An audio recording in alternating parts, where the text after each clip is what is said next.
lines that are over there by the fertilizer plant that go underneath the Highway 16 and the levee. They're galvanized. They're also 48 years old, 1967 to present, whatever math that is. I believe it's 48. Anyway, they're only good for 50 years. So they're saying that we probably have to replace them. Well, you can imagine if we had to dig those up through the dike, through Highway 16, and all that to replace them. So the state did an inspection on them, and they're going to send us the report back to say, what is the readings, or what did you find on the culvert condition? So we're going to use the state report to report back to FEMA, or excuse me, to the Corps of Engineers to say, this is what the state found the condition to be in. Right. And the state's saying they're satisfactory. So we're doing, I think you have this. Yeah, the SWIFT. The next part of my lead-in. The SWIFT program is, I have until January 18th of 2013 to complete $534,300 worth of work. I've done some, but not 534,000, maybe 300. But by applying for the SWIFT letter, that buys us 2+ years to do our work. So I believe that just needs to be discussed and signed.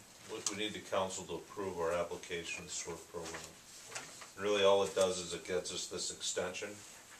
We've already had conversations with the DNR about some additional funding for these projects.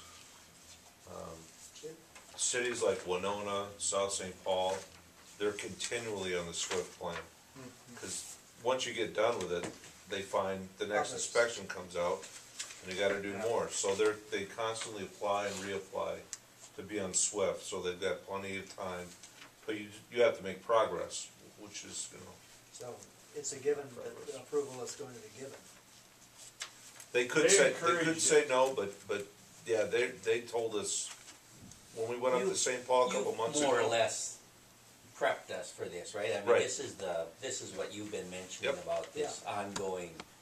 The ongoing maintenance. Work, with the levee system. And when Jeff and I went to St. Paul a couple of months ago, this was basically the outcome. You know, here's the stuff that needs to get done. Ask for more time. Right. And this is how you do it. In that same conversation, the $534,000 worth of work that we need to do are the unacceptables. When you look at the whole listing, this is only the unacceptables. Right, then there's marginal, and then marginally acceptable. So 4 years from now, the marginals could be unacceptable, and then you got to do it. So, right. So if I'm reading this right, we're minimally acceptable as of today, and all the SWIFT letter is going to do is keep our file active. Yes. yep, and gives us more time. Gives us more time. And they were very pleased with the work that this city's done on the levee system. We passed on the levee inspection now, except for encroachment. The unfortunate part is there's 80 encroachments that we have to deal with, and those 80 encroachments are the ones that you know, in 2 years they want to see significant progress with, you know, proof. They want pictures. Okay. You know, we've gotten awards for how well the dike has been maintained. Now, they're changing the rules of the game here as time goes by. We were at MnDOT and we saw a City of Rushford award for the levee system. Yeah, there's one hanging up over there. In the MnDOT building. Yeah, no, they've completely changed the way they do this because of Katrina. Well, I move that we approve sending the letter for approval. Second. Motion by Mr. Dahl, second by Mr. Colvinson. Any more questions or comments? Do you have the actual one that needs to be signed? Yep. Okay. So what are they talking about, vegetation and obstructions? Any trees, any brush growth, any weeds over 12 inches. Is that on the inside or outside? Both. When they come and do the inspection, he looks down and he sees leaves in one of the grates. unacceptable? We have an unacceptable, Roger, for a, silt fence grading system to make sure the dirt wouldn't go into the grate during the construction of redoing the levee certification, and we took a hit as an unacceptable. Because that silt was underneath, silt fence, material was underneath the grate. So we took a hit as an But it unacceptable. was to stop dirt from going Yeah.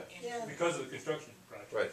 So were you supposed to put it Duh. on top of the grate? No, it's just, you had an obstruction of the grate, so you got an unacceptable. Yep. You just not see. Oh. Duh.